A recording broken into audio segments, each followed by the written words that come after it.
Huninay Songs of Mothers and Cradles is a multimedia concert featuring the collaboration of two of the most prestigious performing arts companies in MSU-IIT and Iligan City, the Octava Choral Society and the Integrated Performing Arts Guild.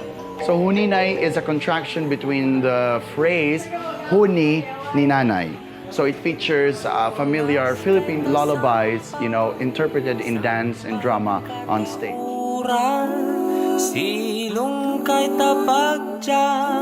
So this has been the most fulfilling show we've ever done before. We wanted to showcase the songs for mother, and we also wanted to highlight their journey through motherhood.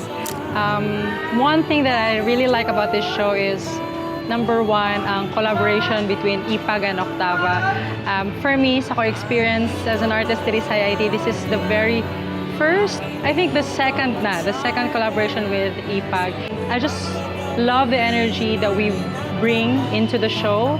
Ang akong favorite piece is Bata Alimahe because I think children these days dili kayo nila ma-appreciate nilang parents enough sa ilang mga sacrifices and kanang mga kahago na ilang giagian just to take care of us nung gamay pata. So kani siya nga performance is about na siya sa mother nga naka-experience of postpartum depression. So sa sugod pa lang nga nakaanak siya and wala siya kabalon si iyang buhaton kay iyang bana, wala silang balay, nagtrabaho and then daghan kay siya kanang mga trabahoon sa balay, kailangan buhaton niya iyang anak sige gihilak and then dito siya naka-feel siya nga marag nabuang na siya. It really resonates me as a performer.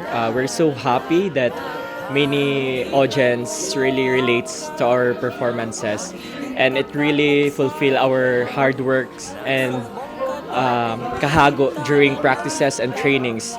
Ang saya ko gitawag siya nga pagbabalik. And the story behind pagbabalik is ako sundalo nga gikan ko sa gera. And ibalik ko sa amo ang lugar kay gipangitan ako ang akong asawa. Pinaka-favorite na show is, part of the show is the Coconut Nut.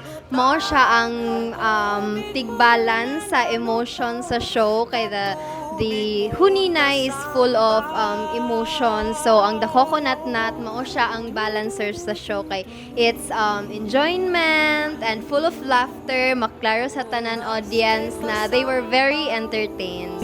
Tungas kay Tasampaw is dedicated to his late mother na namatay 2 years ago. Ang iyahamang roots is gikan sa Camiguin and he wants to honor that. Sa karon nga performance kay happy gyud kay ko kay napakry na mga audience, napakatawan all. Then sa halos na ko nga mga performance, lahi-lahi akong role.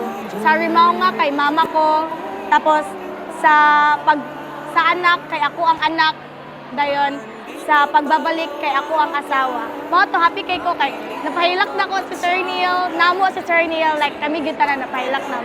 I think that's what makes this so special. It's the first time that I was part of a concert where the whole thing revolves around, well, love. Last na yun.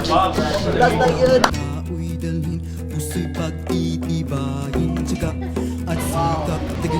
Behind my back in front of me. Hamon harapin, pangarap, abutin, bawat tao'y dalhin. Puso'y pagtitibagin, tiyaga at sikap, integridad, katapatan. Simulan ang lakbay sa